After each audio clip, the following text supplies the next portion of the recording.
Hi, this is Al Steele, and we are talking about my new album, You and I, for the End of the World. And this is the rock god bit.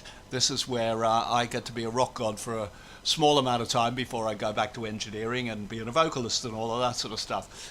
Or being a writer, primarily, perhaps. We have a solo on the first song that I've written for the album, which is actually called At the End of the World, You and I, perhaps, something like that. Anyway, I haven't quite decided. There's a guitar solo, and I always knew there would be a guitar solo on this. I'm a guitarist. It's kind of, there's going to be a lot of guitar all the way through this album. So I thought what we would do is we break down what the solo section does, and what I'm thinking, and why I'm making the choices I'm making.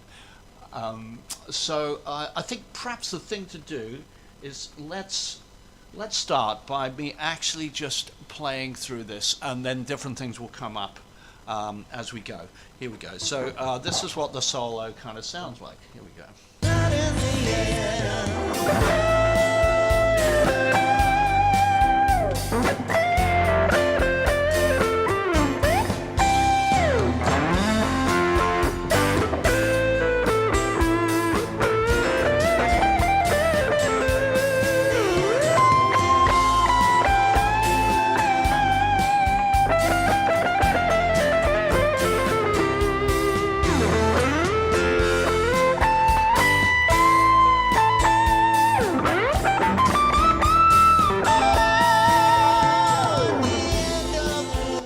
Okay, so that's the basis of the solo, You and I at the End of the World, or At the End of the World, You and I, one of the two.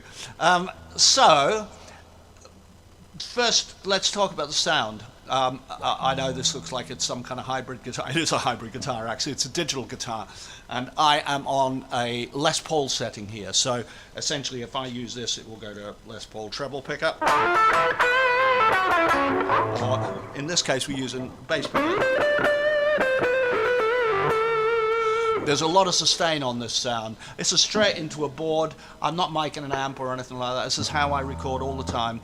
And then I will go and do further EQ and echoes and stuff like that. I've just got a little bit of light reverb on this just to work with at the moment.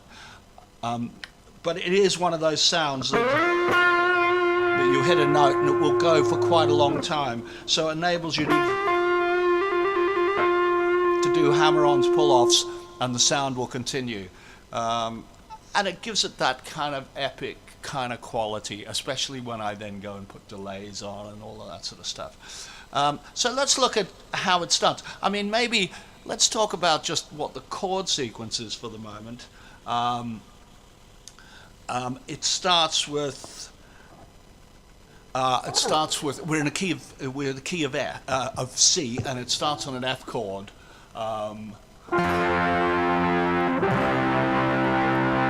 And then F, which an F with a G, that little one was, and then a simple F, G, A minor. And I'll get to the chord after that afterwards. So anyway, so we start on At the End of the World, You and I. And so what I chose was a very kind of simple pentatonic riff, which is absolutely in the key of C. However, it's over an F chord. So that first note makes an F major seventh. So that's why it works. It's a really simple thing, but it goes and then we resolve to the C. So that's why it sounds like it does. And after that, we go to generally an F chord until it resolved back to the C. There's a little G bass in there. So I'm thinking of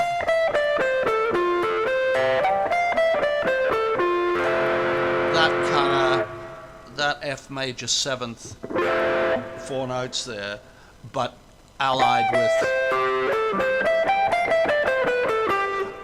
with that pentatonic scale that we've got there on the C. So I'm building a little tune around the F major seventh. Yeah? And then I did a little where it resolves back to the C. So that first half.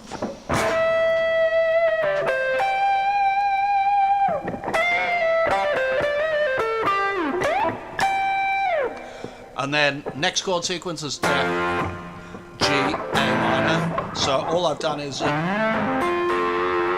triad,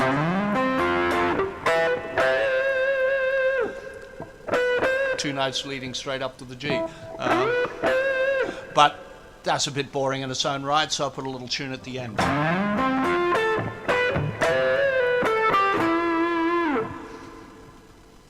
So far, so simple. I was talking to Daishel from Sassafras, and I also saw a little program that he'd done about his guitar playing, and he kept saying, it's simple, what I'm doing is very simple. Well, the ideas behind what he's doing are simple. He will sometimes move from major to minor, play a minor over a major, etc., etc. But if you ever try and play what he plays, you'll realize it's not so simple. But anyway, the ideas behind this are simple. So, and if I execute it right, it sounds simple as well. So that's the idea. After we get to that, we get to a weird chord where we go, which that's B minor 7th flattened to 5th to an E 7th to an A. Okay, if you're a bit like, what is a B minor 7th flattened 5th? It's a D minor with a B bass, which leads to an E 7th, which leads to an A minor. So if you think of that,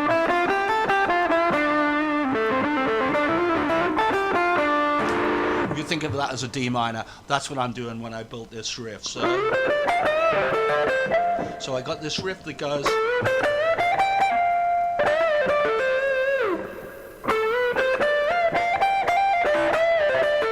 that is just a straight sort of thing.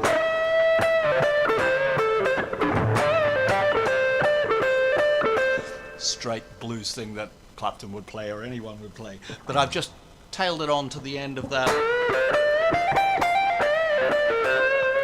just to give it a tiny little bit of flash at that point. I just think it's important to vary up these solos so that some of the stuff is nice tunes. You got a few where it goes a few more notes, and those slides in between all kind of make a difference. So that's the whole first half. We're going to play the whole first half and you'll see how it hangs together. I'll play it with the track.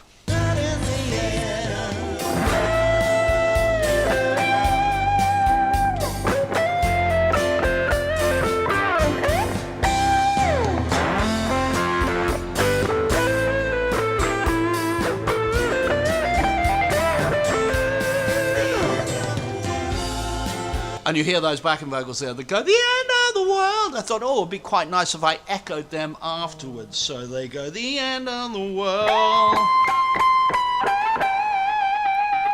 I thought that would be quite nice to up there. It's also a nice change of register. It's halfway through the solo, so we need something that sounds a little bit epic, which hopefully that does. And then all I did was finish it off with some real pentatonic stuff. So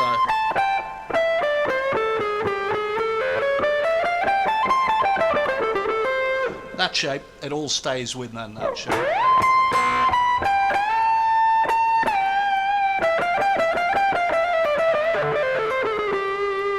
Could have done anything on that pentatonic and it probably would have worked. Then next chord sequences is that F, G, A minor. So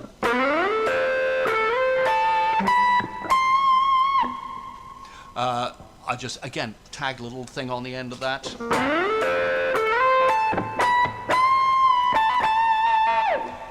And then the whole solo finishes off with, again, just a straight A minor pentatonic or a C pentatonic, the same thing. Which, if you look at that down the neck, it's a lot more, but it just sounds a bit more epic when it's up there. And so that's the whole solo in a nutshell. There's nothing too complicated about it. It's how you play it that's going to make it work. If you just do the notes, it'll work. But if you do all those slides and everything, it will sound a bit more epic. So I'm going to play it to you one more time. This is a whole solo. You get to figure out how did I do it? This is how I did it.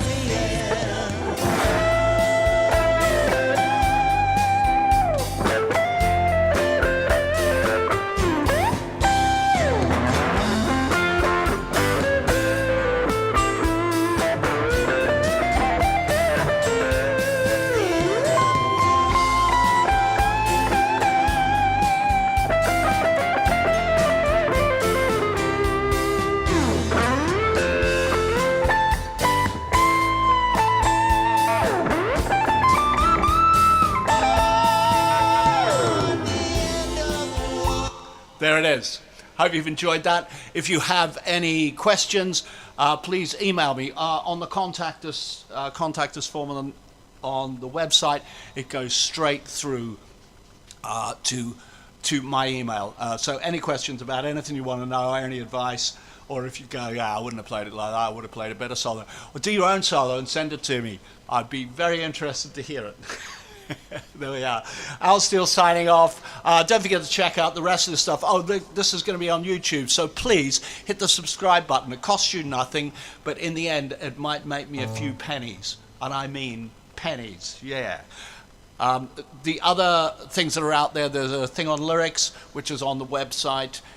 There's another video about the structure of the song and how the lyrics fit with it and what came first and all that, also on YouTube.